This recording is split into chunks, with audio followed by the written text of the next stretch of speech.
Welcome in, everybody, to Fantasy Pros MLB. This is Leading Off Live. It is me, Joey P. Joe Pizzapia. With me, of course, is the Welsh. And as all of you, the Peanuts and the Cracker Jacks here on our Twitch, twitch.tv/fantasypros. That's the place to be. We have over 1,000 followers now, and we're just getting cooking because guess what? Football season's around the corner. We'll be on here doing football stuff as well. So if you just love sports or you just tolerate us, subscribe. That's what you want to do with your Amazon Prime account. Get rid of those nasty commercials. And of course, you can always watch us on our YouTube channel, Fantasy Pros MLB. That's the place to be. Welsh, good to see you as always, my friend. We had some fun banter about some classic films before we came in here. And you're wearing your Fernando Tatis t-shirt today, which I can only assume is in solidarity with our boy Fernando. I'm with him. I'm with Fernando. I'm with him. Yes, 100%. Yeah, I'm in a not good mood today. So I feel like I can sense that. Yeah, I'm in a not good mood today. So I feel like I'm in with Fernando. I feel like I'm taking over for what Fernando's feeling today. A bench clearing brawl. These teams just keep smacking each other with baseballs. Maybe let's not hit the best players in baseball. Maybe when we hit players, we don't hit Shohei Ohtani and Fernando Tatis. Let's go hit, whoever that 35-year-old that they just called up with the Padres. And let's go hit, I was going to say Andy Pajes, but he's pretty. I was going to say, maybe don't hit Andy that guy. Pajes, I think that guy will go scrap. Go hit Max Muncy and Jake Cronenworth, please. Yeah, well, I mean, look, guys get hit. It's baseball, and good. We could talk about all that since we're in it right now. I mean, Schilt did what he was supposed to do. To be honest with you, the Ohtani reaction to me was the one that was most choice because he knew he was getting drilled. He got drilled. He turned around, told everybody, just chill out, bro. Everything's fine. Goes to first. He's talking to Arias at first, and he's just like hanging out with him. He's like, hey, man, everything's good. Shohei Ohtani is a G. He is awesome. I love that guy. Just like, hey, man, let's just play baseball. And he knew he was going to get drilled. He got drilled. Got drilled in a tough spot, too. So hopefully Tatis will be okay. Again, x-rays were negative. He's going for an MRI. We'll see what that does. But we got a lot to talk about today. We've got some incredible performances from the rookies, and that's where I want to start. So for everybody who's been panicking about Kurtz and Caglioanone, just as a reminder, these guys, when they come up when they're rookies, they're not building blocks of your roster. They're bonus babies. They're guys you want to have on your roster so that when they start to hit, they either become trade assets in redraft or they potentially become solutions to problems in your lineup. If you've been banking on them being starters, then you've already failed in your roster construction. But as you can see, Nick Kurtz is getting hot. Let's start with him. 2-run homer, bottom of the 10th, another walk-off for him. He hasn't drawn a walk in a month of June, but he's been more aggressive, and that has resulted in a .636 slugging percentage for the 22-year-old. And he is the youngest player in Major League Baseball history with 2 walk-off home runs in the same series. The first A's player to ever do that in the last 50 seasons to walk off 2 home runs in a calendar month at age 22 or younger. The last guy to do that was Eddie Murray in 1978. So Nick Kurtz looks confident. Nick Kurtz is hitting balls, like launching balls, flipping bats. That's the guy that I saw last year on the tape, and that's the guy that I saw in the minor leagues on tape, and this is the guy that I've been waiting for at the big leagues, Welsh. Yeah, kind of to what you said before, one of the difference in rookies there are bonus babies, and Cags and Kurtz are bonus babies, but there's also rookies that are not. The guys that you drafted, they do have roster equity. They do have like starting equity, so they feel a little bit different. So, a Kristian Campbell or a Cam Smith, they hurt a little bit more, but sometimes they do get clumped in a little bit. But really at the end of the day, you should do the best you can when drafting rookies or picking up rookies to have your backups to cover yourself because of the volatility. But this is also, it's just kind of just an easy algorithm, Obviously we don't know if these guys are going to work out, but guess what? If there's an amazing batter arm, there's the potential to struggle. That's why, maybe annoyingly, but when these guys hit $150 after 2 weeks and we're like, hey, hold up, and you're like, ugh. Well, yeah, it's because it's a very small sample size. These guys are adjusting kind of across the board. Mm-hmm. You need a proper sample size, which also means you need the proper roster construction to be able to do it. If you're going to get in the game of dropping fab or waiver wires on guys like Nick Kurtz and Caglioanone, make sure that you have some backups or some of the roster construction, right, so you could hold on and not make it a 4-day thing and cry about it because Nick Kurtz is bouncing back. The profile, 14% barrel, almost 50% hard hit rate, a 15-degree launch angle. He's getting the ball in the air, and he's not even pulling the ball, as you could see on those walk-offs. He hasn't even gotten to a level where he has the ability to pull the ball yet. I think we're in a good spot. I don't think he's an elite player, but I do think that Nick Kurtz has a legitimate shot to walk out with 20-plus homers, probably maybe a sub-ish par batting average, and we have that ballpark, a little baby ballpark that's going to benefit us. So, yeah, there's a little bit of I told you so with Nick Kurtz, and obviously with Caglioanone we're going to talk about. Yeah, and look, I also think baseball is a game of streaks. So when these guys are red hot for 6 weeks, 8 weeks down at AAA, AA, wherever they are, and they come up, it's also just the nature of the beast that sometimes you slow down. Like mentally, things are different, things are changing, you're out of your comfort zone, right? Like there's a lot to adjust to at the big league level. So you just have to be patient. And if you've been patient, you've been rewarded, especially yesterday. Speaking of them, Jack Caglione, 2 home runs. The first one he hit, too, his first home run was hilarious because it was a ball at his eyes that he hit. I want to say I saw Sarah Lang's tweeted, it's since the StatCast era, the highest ball that a rookie has hit for a home run ever. Really? Or something like that. Yeah, it was some kind of absurd stat like that. And I mean, at his eyes, and he just tomahawked that bad boy out of there. It was pretty awesome. And then the next home run he hit was in the same location of the ballpark, but like 30, 40 feet like further than the first one. So just an incredible day for both of those guys. I'm very happy for both of them. Hopefully this builds the confidence. Again, it's just a matter of, I do think both of these guys are going to grow into elite sluggers. Like, I think we are in a renaissance of slugging first baseman that we haven't seen in a long time. It's been kind of disappointing. You know, you've had like the Freemans and the Alonsos kind of keeping it real last couple of years, Vladdy, you know, a couple of those guys. But, you know, back in the day, it was always like every team had like a slugging first baseman. This is fun. And again, we'll see if Caglione sticks in the outfield, first base in the years to come. James Wood, pair of 2-run homers for him, including a walk-off in the 11th. He's had a great season. Wood was one of our favorite draft values, and I just want to take a moment here to talk about how good of a season James Wood has had on a team that has really been disappointing. We thought they might be plucky, and they had a lot of talent and stuff, and they've kind of been misery, and they've kind of been sleepwalking through the month of June pretty much. But this was another great day for James Wood, and as this guy continues to, I think, grow physically, James Wood is going to be just an absolute superstar in the league because he's still got a lot of weight to put on, a lot of size, I think, still that he could put on that frame. And when that happens, he could be a 40 home run guy someday. Embarrassing that he's not on the all-star ballot. I mean, he's on the ballot, but he's not in the current starters. He'll be an all-star though. He'll be an all-star, but like he is projecting out, like the fans didn't put James Wood in, and it looks like he could have a 40-20 season. He's got one of the more ridiculous from a profile perspective. It is almost July. He has a 57% hard hit rate, almost 20% barrel rate. Crazy. 94 average exit velocity. He's walking more. His expected batting average is actually better than he currently is. James Wood isn't vying for just a super valuable piece. He's like it's kind of like a MVP type of discussion. He's not going to get it, obviously. No. Like it's great. It's that type of season that James Wood is putting in together. Massive fantasy value, and we're not going to do it today. I think we're going to do it next week, or I might do it when I'm not here. But talking about the fantasy all-stars, he's in that discussion. If you really think about, like, if you were to pick one outfielder, Corbin Carroll, and obviously he's come back down. Tatis, you paid first round value for all those guys. Acuna got to second round. But James Wood was like a 3rd to 4th round type of player that he justifiably really does kind of belong in there. And I remember all off season long, we talked about him versus Wyatt Langford. It was one of those two, and James Wood is just kind of pushed back. Yeah, James Wood just has lapped him. Here's a one from Uncle Baby Billy. Kurtz or Jack Caglione in Dynasty, Welsh? Who would you rather have? You're the Dynasty guy. Man, I know my answer, and I think it's going to surprise you. I've got them really, really close. I'm at the point where in long-term betting, I'm going to bet on Caglione. I'm really impressed with Caglione's strikeouts going low. I mean, Kurtz is striking out like almost 10% more than him right now. I think Caglione's homer potential is crazy. One of the things, because you kind of burned through Cags, but he has a lot of untapped potential. Everything he's doing, barrel, hard hit, all that type of stuff, he's in the like Vladimir Guerrero stage of his rookie. He's not getting the ball in the air. He's got like a 4-degree launch angle right now. So he's not even at the point where he's getting the ball in the air where he can pull the living crap out of it.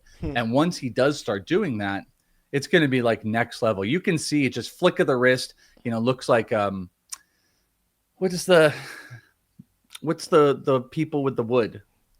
Lumberjacks? Lumberjack. He looks like a lumberjack. Man, thank goodness. I don't want to get flagged again for another Yeah. thing on our YouTube channel. Yeah, what did we get flagged for? I don't know, but the funniest thing is we did not get flagged for the Rusty Kuntz conversation. I'm just going to say that just in case the YouTube is watching again.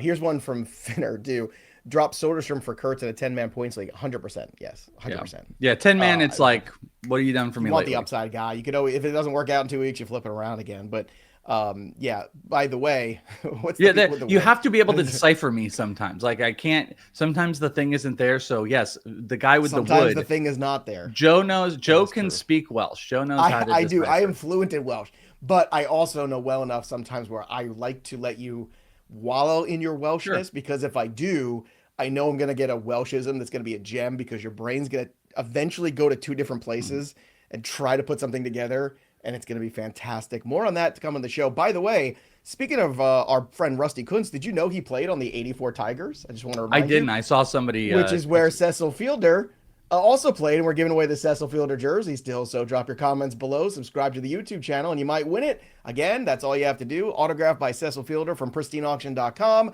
Ring the bell till it goes ding on FantasyPros MLB when you subscribe. Drop your comments, and you might win this bad boy, a giveaway for the month of June. Big Daddy number 45 Tigers jersey. Maybe we'll get a Lou Whitaker, Alan Trammell one next. That'd be fun. Let's get to the Mets being terrible and the Braves being good.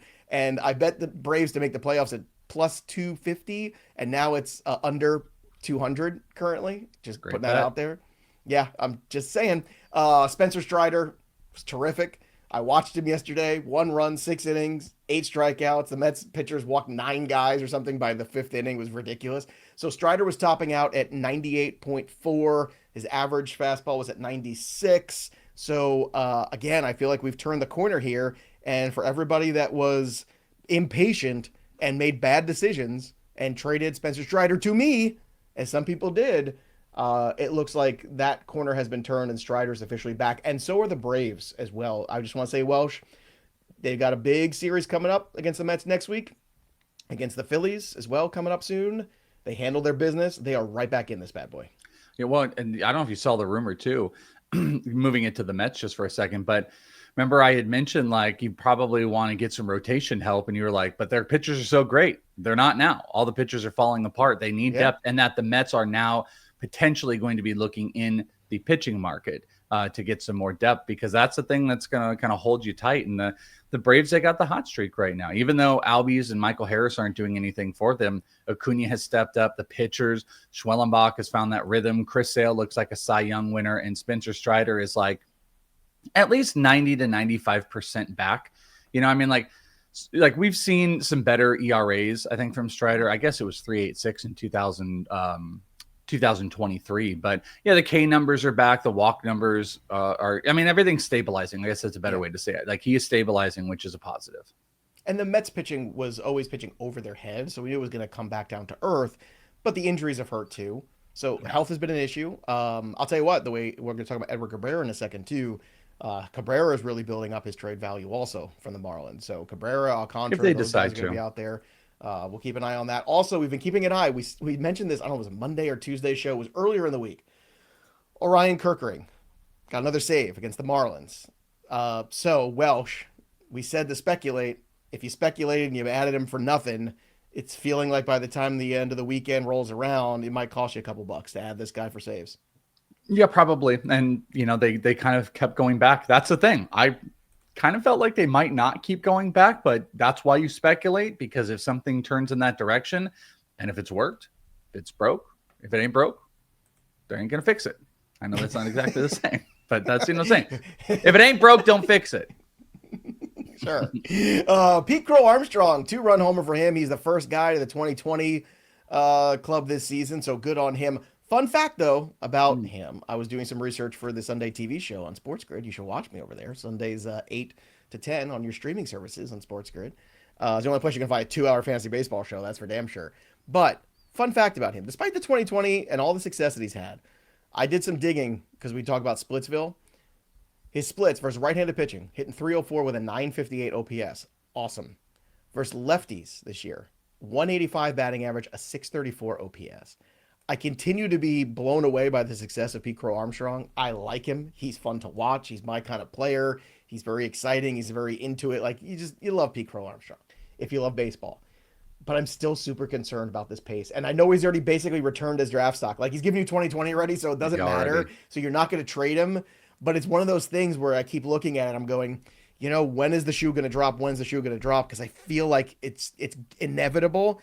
And I feel like I'm going to be at the black book, and I'm going to be writing about Pete Crow-Armstrong being like, after an incredible 2020 first half of the season, Pete Crow-Armstrong fell apart in the second. Like, I feel like that profile's coming. I don't want to write that profile, but I kind of feel like it's, I don't want to say inevitable, but possible. It probably will, because like I just made a very significant adjustment in my dynasty ranks. I have dynasty ranks on my in this league.com Patreon, but I'll also be today updating the ranks on FantasyPros for the back end stuff. So make sure you guys have your logins and everything. But like I made a big adjustment for Pete Crow-Armstrong, and that will probably be the reason why he now backtracked, because it's been absurd. The stolen bases are crazy. The batting average is supportive.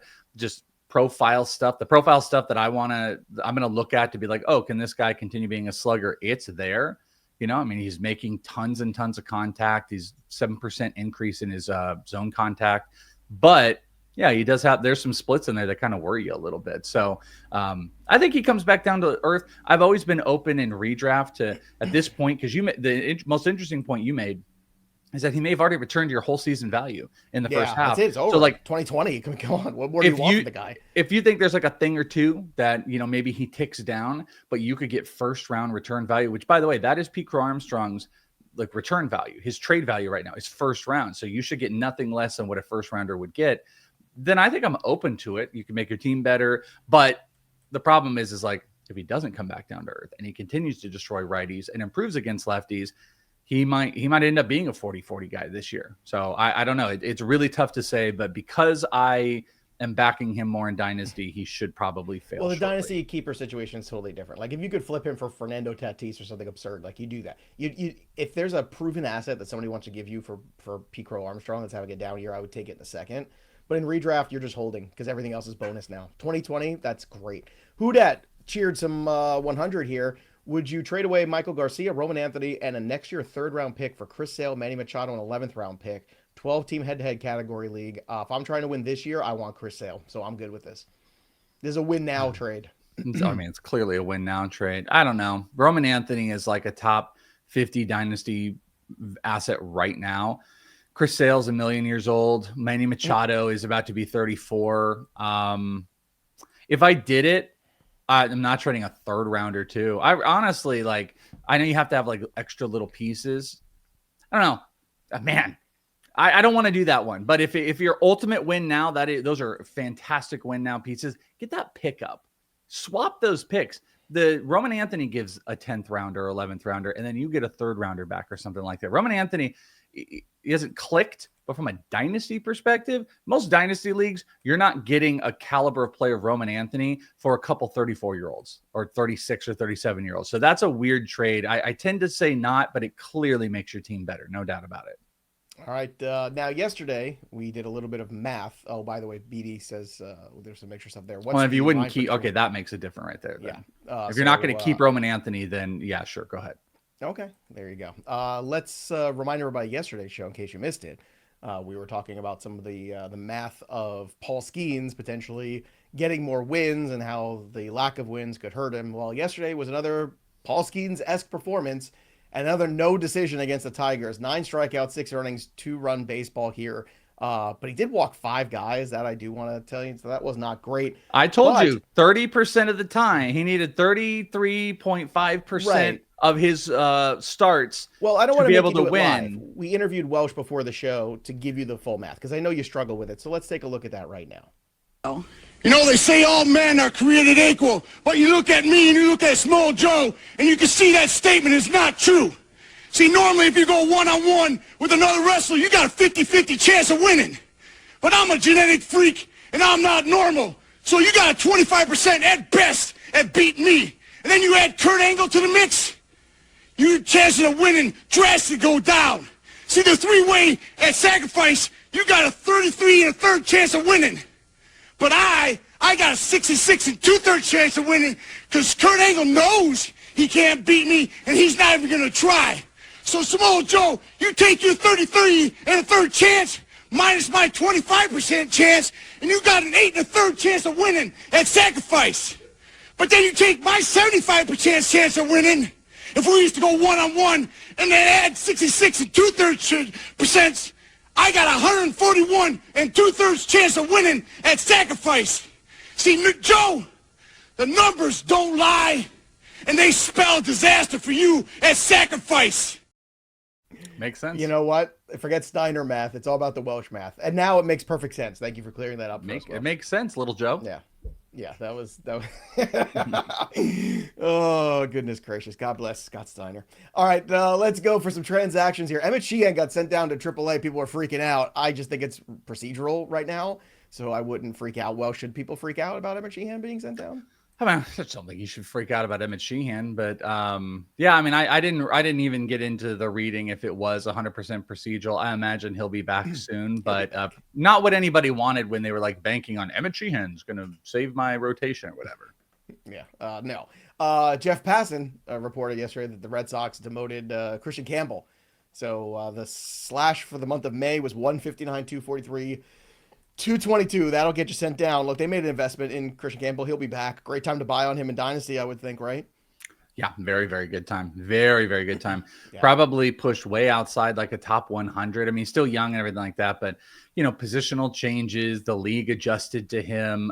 This is Welsh math, by the way. This is real Welsh math where you have top prospect who comes up, rakes a bit, then struggles beyond belief and gets sent down. 48% of the time you want to make a move to that 67% where it's going to work out in favor of you. So go and buy these post-hype rookie guys who have been sent back down 100%, especially Kristian Campbell. Not all of them. Campbell is one. Yeah. All right. Blade Tidwell, rookie lookie time, is going to get the season opener for the Phillies against the Phillies, I should say. So that's not going well. The Mets rotation is not going well. Also, this is a fun one too because he's 20 years old. I think it's Didier or Didier. I don't know yet. Either way, let's call him Didier Fuentes because Diddy Fuentes. I don't know if we should call him Diddy, and you know you don't want to get this video flagged. I definitely don't think we should say that. So Fuentes is getting called up for the Braves. Last 4 games for him, 18 innings between AA and AAA. Over those 18 innings, 12 hits, 5 earned, 4 walks, 23 strikeouts. Now, this is like that fast track stuff that they do. The Braves are famous for this, right? They get these live young arms, they fast track them through. So it's great because if you have, weekly transactions, you can see what the start's like. So depending on what that looks like today, what do you think the prediction of the Fuentes fab spend might be come Sunday night? Unless he goes off. I mean, I'm going to tell you right now, I am betting against it. Dude just turned 20 years old. I think they said he is the youngest call up since 2019. So, and putting him right into the rotation, it shades of like AJ Smith-Shawver when he was up. Like he might be decent. I think everyone is going to be pretty timid about it unless he goes off. If Fuentes is like 6 innings and 8 strikeouts, it gives up 3 hits and stuff, then I think people will drop some fab. But I think we all kind of know, younger guy, if he were to stay, maybe he's going to end up being a bullpen piece. This team, they're not going to probably rely on him in that rotation. So I would think they could use him more in the bullpen long term. I think it's interesting. He's had a phenomenal minor league. He's had a good minor league season. It's actually not phenomenal. It hasn't been 1.2 ERA the entire season. It's good. I think they like his fastball slider combination. We'll see if Diddy can stay. Yeah, we'll see. We shall see there. Let's get to I want to get a couple pops on some starting pitchers here that maybe, are still floating around in leagues or could be available. Jacob Lopez has gone 12 innings in his last 2 starts, right? He's given up just 1 run. He's got back-to-back outings with 9 strikeouts. So he's got 18 strikeouts in 12 innings. Now, I know Lopez has taken some lumps at times, but this one kind of made me go, oh, wow, this is, kind of worth noting and understanding. So do you have any thoughts about Lopez and what he's done in these back-to-back starts here for the Athletics? Because if you're desperate for pitching and you're looking for a streamer, I think he's got the Tigers next week, which is not the best situation. I could be It's wrong. like maybe the worst. Maybe, but at the same time, it's like, look, you know, if he has another good start against the Tigers, and forget it. Like, you're never gonna be, you know, people are gonna be all over him. So, what do you think about this recent success from Lopez? I'm gonna pass.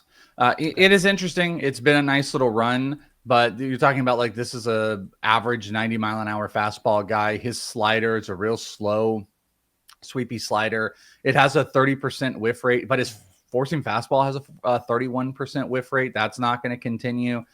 All the secondaries are okay. I'm not looking at stuff plus numbers, but I'm going to guess they're all below average. People are pulling the ball. Actually, he's one of the worst in baseball on people being able to pull the ball, plus his home ballpark. So okay. I'm a pass. It's been a nice little run, but I'm not going to jump on. Well, he also has RP eligibility too, which I know in some leagues is very interesting to have. Like he doesn't get blown up. Like I have kind of bet against him a couple times, and he's not gotten blown up. So maybe points league, he's more applicable. All right. Another one too, Edward Cabrera. We just mentioned him at the top of the show too, but another good performance by him. He had 2 hits over 6 1/3 innings. That's the most he's worked in any outing this year. I feel like Cabrera is another one of these guys, and you know, we joked earlier in the year because Lance Brzozowski was big on Max Meyer and Cabrera, and Meyer looked terrific, and then Cabrera looked terrible again, and then they seem to have flip-flopped here, and then the health of Meyer becomes something too. But Edward Cabrera is starting to feel like a guy that maybe you want to pick up in a trade, like in a package deal kind of thing, and just see what blooms for him. So why are we getting this new version of Cabrera who's been so uneconomical and so inconsistent over most of his career now? Well, I mean, one thing is he's just overperforming, because if you look, same-ish K percentage, he's dialed that down. Walks about the same, but they're just like a tiny bit less. Quality of contact still kind of looks generally the same.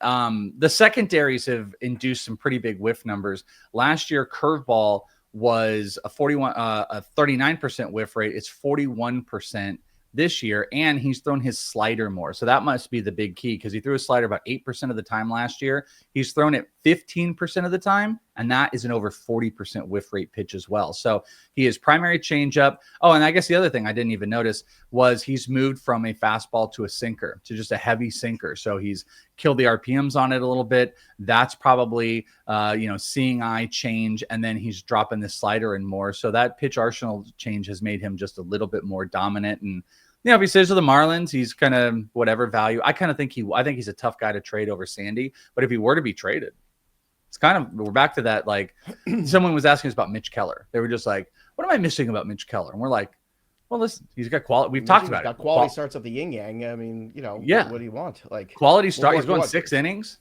That record will be 9-1 if he pitched for the Yankees. Yeah, he doesn't have big strikeouts, which is kind of stinky and stuff. But guess what? I think Cabrera is kind of maybe a little bit more walk heavy, but he's got higher strikeout upside. But I don't know if he, so like I think those guys would average out if they're on a new team. In the right place. Yeah, sure. In the right organization, I'm way more interested in Cabrera than I am Jacob Lopez. So Gavin Williams shut out the Giants yesterday. Struck out 6, in a no decision on Thursday. Also, Kyle Harrison, since he got sent to AAA, people were wondering why he got sent to AAA. Well, apparently he's adding a cutter and working on using his sinker more. So if that's the case, I'm very excited to see what we get from Kyle Harrison going forward and he will inevitably get some starts with the Red Sox this year. It's going to happen. A couple pieces of note as well in terms of history. Nolan Arenado hit his 350th career home run, and Juan Soto got his 1,000th hit. He's got more walks than anybody else in the history of baseball at that age to have 1,000 hits. So just putting that out there, that's pretty stunning. And you can keep going for all the... I saw another stat too. I'd have to find it. I have to pull that up there. But it had to do with the amount of times that he has led, I think, the league in walks in a month. I think I have it here. Here we go. So fun fact here, Juan Soto. Juan Soto leads in Major League Baseball's in walks this month. That's the 17th time he's done it in his career. The next most times in a month that a player has done that before turning 27, Babe Ruth and Mickey Mantle, each with 9. And he's done it 17 times. When you start getting mentioned in like Babe Ruth, Mickey Mantle, Ted Williams things, I mean, that just tells you where the career's going for. Yeah, I was like, where's Bonds? But you said the before 27 thing. Because I think if you expand that to me, I would like to hear how many months Bonds led in walks.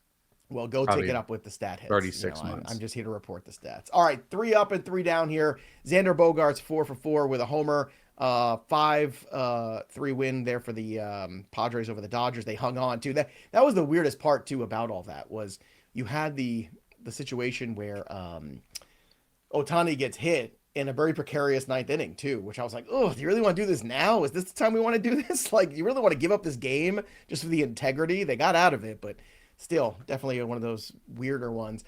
Then, of course, the other ups, Logan Webb, 9 strikeouts for him. He's been brilliant. Logan Webb's 39th start, Welsh, of 7+ innings since 2023. That's 4 more than anyone else in Major League Baseball over that span. That's a great stat. That's a crazy stat right there. Logan Webb is wildly underrated. Wildly underrated. I've done it myself plenty of times. And he had an awful spring, if you recall, this year, where everybody's like, what's wrong with Logan Webb? Guess what? Nothing. He's having his best year ever. Byron Buxton homered twice in a 12-5 victory as well, so he's got a bunch of homers in the last couple of days. The downs, Kevin Gausman, he got shelled. 7 runs, 4 1/3. Bad day for Kevin Gausman. Good thing I traded him in that deal for Strider. You traded him for Tommy Edman? No, I traded McClanahan, Alcantara, and Gausman, and I got Spencer Strider, and it was a keeper league, and I think I've done okay so far. That's pretty good. Clay Holmes walked everybody, 6 to be exact, yesterday, and Francisco Lindor went hitless in his 4th straight game. He's only 5 for 38. He becomes an interesting buy low at this point in the season too, which brings us to today's Microsoft Chasing Challengers segment of the day. Because, of course, Microsoft is just like the athletes that push boundaries and redefine what's possible. Microsoft is looking at the business decision makers today and are turning challenges into opportunities. And Microsoft meets you where you are with tools and guidance to help you make an impact with safe, secure AI solutions. So whatever challenges you're facing, Microsoft empowers you with the expertise to say, bring it on. And this segment, we're going to talk about the challenges with rookies, because I feel like that's the theme today. Kristian Campbell got sent down after being brilliant in the month of April, coming on strong right out of the gate. Everybody was super excited. Then he absolutely tanked in the month of May. Then you have other guys who are brilliant coming up through the system, like Nick Kurtz and Jack Caglione, and then they struggle at first. Either way, patience has to be practiced here. As we said earlier in the show, these guys are bonuses. They are not building blocks of your rosters in redraft. If you're doing it that way, then the bonuses are assets on your roster that eventually help you win leagues or make trades to bring in other players to win leagues. In keeper leagues, it's a different scenario, but if you're using rookies as building blocks, inevitably you're going to have too many peaks and values, I think, to win a lot of championships in redraft fantasy. So keep this in mind, as we have had a great year of rookies. Some have performed well, some have not. Some have performed well, then not performed well and gotten sent down, and others, like Dylan Cruz, we're still waiting on how that works out at some point. So you're always going to hit these ups and downs, these peaks and valleys. Understand what their place is in your fantasy baseball league, and if you use them correctly, they can be big difference makers. So that is this week's Chasing Challenger segment. Remember, Microsoft AI solutions empower you to take bold steps and have new ideas to help drive your business forward. With Microsoft as your trusted partner, you can navigate your journey with confidence, finding innovative solutions and reaching new possibilities. Visit Microsoft.com/challengers to learn more. All right, Welsh, let's get to some of the injuries. Fernando Tatis, we mentioned, x-rays negative, going for the MRI. Are you worried? I'm a little worried. Like, he'll be okay. Know. Yeah, and I mean, he's always getting hurt. So this one's not like his fault, but yeah, I mean, I clearly I'm like a little stressed about it. I just want to see him back in the lineup, but things are negative. I'm going to hold positive. All right, the Astros have a ton of news here. Some good, some bad. Yordan Alvarez has yet to resume hitting still. That is bad. Like, if you have Alvarez now, it looks like he's just going to crush your season, which is really sad because he's had a really good run here, and this health, unfortunately, is not great. Luis Garcia, he faced live hitters next week, or he's going to. Christian Javier threw 20 pitches in a live BP session. So Garcia and Javier should be back in this rotation. Well, theoretically, they're getting Arrighetti back. All of a sudden, the Astros are getting a ton of pitching reinforcements without having to move anything. I think that moves the needle for me, thinking about what the Astros can do this year. But here's the problem. Without Alvarez, you don't have that big straw that stirs that drink. So they've got to make a move. If you have an abundance of pitching, you look at these other teams, everyone's desperate for more of it. Do you think you could see a move here where the Astros flip a pitcher to try to get a bat here? I think they could try, but they might need to go get, they might need both pieces. They might need a pitcher and a bat. Like the thing when you say like Javier and Luis Garcia, and then you think of McCullers, it's like, oh, cool. That's one spot in the rotation covered because someone is going to be hurt at all times. So they're going to need depth there. I think they look at it, but I think the division's tough. I mean, the Mariners, they just got back all of their pitchers. They got their dudes back. And that's like the core, while the offense has been going, that's the core of why they're so great. If the Rangers decided to sell out, which we don't think they're going to, I think there's still a problem when they're going to get Eovaldi back. So I tend to think that the Astros are probably going to just kind of see if it rights itself and then not make the playoffs because they don't have a ton of fantastic minor league prospects to trade from. They got a couple, they brought a bunch of them up and they've been They got Bryce Matthews in the minors, but I just don't think I have enough bullets to go and make any impactful trades. So maybe they go and do a depth trade, but I think there's holes offensively and on the pitching side. So I don't know. I just don't think they'll be aggressive. Yeah, I'm still looking at some of these teams, unless the Diamondbacks decide, and they're only 3 games out of the wild card themselves. Like, there's not a lot of bats out there that I feel like can really make an impact and help right now. Not on some of these teams. And Robert's done nothing. Tony Gonsolin got moved to the 60-day IL, and apparently, oh God, Carlos Mendoza, Mets manager, says that Frankie Montas, is going to join the rotation next week against the Braves. What's the over for that game? Can I bet it now? I just want to bet it now because it's going to be so bad. You were like, Frankie Montas, you just like so Frankie Montas, and then AAA starts. Have you just like disgusted that he's coming back? Yeah. Well, look, I mean, why wouldn't I be like Frankie Montas when I look at what they've done with every other scrappy pitcher? But he's been terrible in the minor leagues, and I'm going to throw him against the Braves the first time out? That's an awful idea. Yeah, it's not a good start. No. If you want to throw him against the Marlins, okay, fine. Let's see if he can get on track, and maybe, Hefner can do some stuff with him. Oh, this is a terrible idea. Yeah, let's just get ahead of it, though. If you're going to ask the question, no, we're not starting Frankie Montas against the Braves. We're not. Get ahead of it. No. Max Scherzer... So Max Scherzer was good in his rehab start, but he's still experiencing soreness in his thumb. Now they say he's still going to start anyway, but Welsh, I don't know. This is starting to get this is like Woodruff territory. This is what we're getting here. And we promised everybody we would do the All-Star break stuff, but the show had so much rookie stuff and everything to talk about today. So we're going to do that next week. So we'll figure that out. Don't worry. All-Star voting is going to happen here on the show. It's going to be a fun bit. We're going to set it up for everybody. Let's get to the best bets of the day. With Joey P and the Welsh. Let's start with the Texas Rangers here. Jacob deGrom against the lowly Pittsburgh Pirates. Oh, give me Texas on the run line, -1.5 at -110 with deGrom on the mound. That offense is putrid. Give me the Yankees on the run line too, -1.5 at -113. And Max Fried against Baltimore sounds good. And whenever you see the Yankees in Baltimore, that means one thing. It's Aaron Judge time. Aaron Judge hit a home run, +172. Nobody kills a team the way Aaron Judge kills the Baltimore Orioles, and I know he's been cold. It's a perfect time to heat up. The weather's getting hot this weekend in New York. Ball's going to fly out of there, and Aaron Judge is going to be hitting home runs. Welsh, where are you going for your bets for today? I am also going to go to Texas. I'm going to go with Jacob deGrom over strikeouts.